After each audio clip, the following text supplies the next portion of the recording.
Hola a todos, bienvenidos a esta nueva edición del Club GIO. Mi nombre es José María Barbero, soy internista en el Hospital Príncipe de Asturias de Alcalá de Henares, en Madrid, y querría empezar agradeciendo a la Junta Directiva del grupo el esfuerzo por mantener esta actividad que es tan interesante y además seguir contando conmigo para su desarrollo. Empezamos esta nueva temporada con un artículo publicado en la revista Antibiotics de un trabajo realizado en un hospital español, la Fundación Jiménez Díaz de Madrid, que evalúa un esquema antibiótico en la infección de prótesis articular causada por Staph aureus tratada con desbridamiento y retención del implante. Como sabéis, el DAIR es uno de los tratamientos más habituales en la infección de prótesis articular. Tiene el gran atractivo que permite curar la infección sin tener que retirar la prótesis.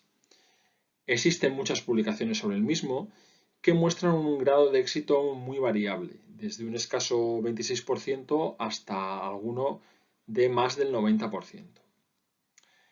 Staph aureus, además de ser uno de los agentes causales más frecuente en estas infecciones, se ha demostrado que es un factor de mal pronóstico. El tratamiento antibiótico de las infecciones por Staph aureus no está bien definido. En general, como bien sabéis, el debate sobre si las infecciones estafilocócicas deben ser tratadas con monoterapia o una combinación de antibióticos viene de lejos y hay múltiples comunicaciones con resultados contradictorios. En el caso concreto de la infección de prótesis articular, en la guía de la Sociedad Española de Enfermedades Infecciosas se ofrecen las dos posibilidades. En concreto, para las cepas meticilina-insensibles se pone por delante la monoterapia, mientras que para las meticilina resistentes figura primero la terapia de combinación, aunque en ambos casos con un nivel de evidencia no demasiado elevado. En general, en muchas guías, en el tratamiento de las infecciones por cepas meticilina resistentes aparece como primera opción de tratamiento vancomicina, antibiótico que tiene los problemas que todos conocemos. Daptomicina en general siempre suele aparecer como tratamiento alternativo, pero es un antibiótico que ha demostrado una muy buena actividad bactericida. Además, en combinación con otros antibióticos como rifampicina, fosfomicina o betalactámicos, tiene actividad sinérgica, intraosteoblástica y un efecto seesaw, es decir, que cuando se produce un descenso en la susceptibilidad del microorganismo a la daptomicina, aumenta la susceptibilidad a la cloxacilina, que incrementa su actividad bactericida. El objetivo de los autores es comparar una pauta de alta actividad bactericida con la combinación de daptomicina a dosis altas junto con cloxacilina, secuenciado con levofloxacino y rifampicina, frente a las pautas previas que se utilizaban en el mismo centro para este tipo de infecciones, principalmente con vancomicina más rifampicina o levofloxacino más rifampicina. Es un estudio retrospectivo con infecciones de prótesis precoces que definen como aquellas que ocurren en un periodo máximo de 6 semanas después de la cirugía. Producidas exclusivamente por Staph aureus, excluyendo las polimicrobianas, que se tratan con DAIR entre los años 2011 y 2019. Evalúan esta nueva pauta introducida en los 3 últimos años del periodo del estudio y la comparan frente a las pautas que se utilizaban en los pacientes con este tipo de infecciones anteriores a esa fecha. El seguimiento mínimo de los pacientes es de 12 meses y definen como criterio de fracaso de tratamiento la persistencia de los signos de infección, la mortalidad atribuida a la infección, la necesidad de un segundo DAIR o de tratamiento antibiótico supresor. Los autores recopilan un total de 45 pacientes, 24 tratados con el esquema nuevo y 21 tratados previamente con otro tipo de regímenes antibióticos.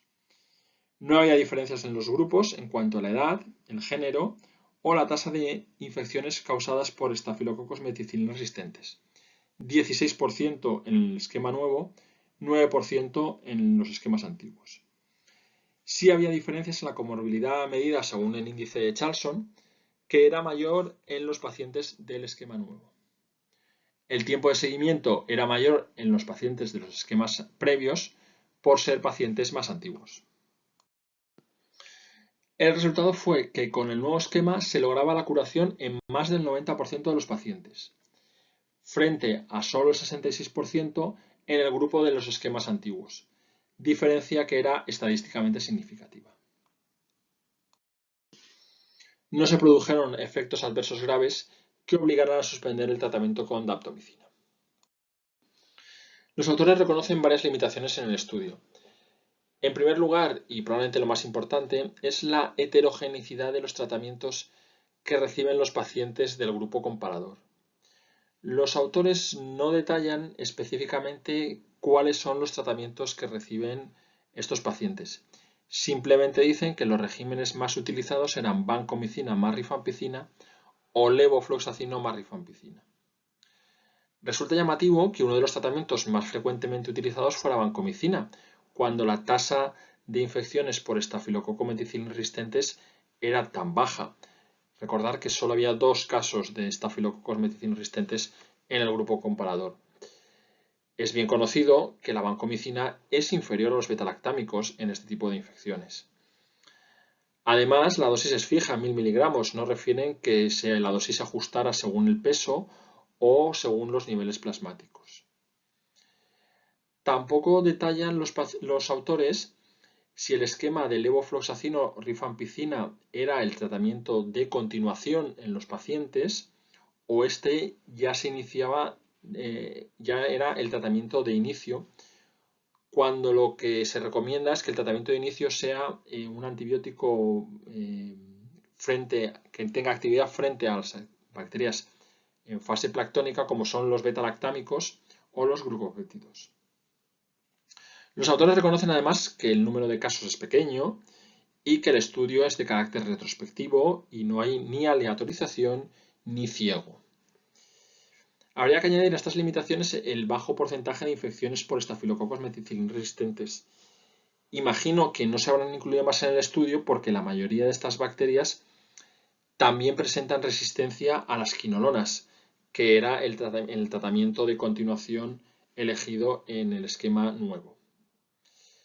Además, los autores excluyen pacientes que, pudiendo beneficiarse del tratamiento con DAIR, es sabido que tienen peores resultados, como son las infecciones que ocurren después de las primeras 6 semanas, las infecciones retardadas, las infecciones hematógenas y aquellas producidas por las cepas resistentes a las quinolonas. A pesar de esto, hay que reconocer que el porcentaje de éxito con esta pauta es notablemente elevado, muy superior al que se ofrecen en la mayoría de las publicaciones, aunque es verdad que los pacientes están muy seleccionados. En conclusión, un esquema de tratamiento de daptomicina a dosis altas con cloxacilina seguido de levofloxacino con rifampicina parece ofrecer una alta efectividad en las infecciones de prótesis causadas por Staph aureus, siempre y cuando sean sensibles a quinolonas, tratadas con DAIR, aunque el diseño del estudio tampoco permite concluir que este esquema sea superior a otros. Sería deseable contar con un ensayo clínico para poder contestar con rotundidad a la pregunta de si es mejor esta terapia de combinación frente a la monoterapia, preferiblemente utilizando betalactámicos en los casos producidos por cepas meticilin insensibles y glucopéptidos en los casos de cepas meticilin resistentes. O al menos para poder identificar algún subgrupo de pacientes con mayor riesgo de fracaso que pudieran hipotéticamente beneficiarse de un tratamiento de combinación. Bien, este es el resumen del artículo. Espero que os haya podido resultar interesante y si queréis podemos discutir algún aspecto del mismo en el foro de la web. Un saludo y hasta la próxima.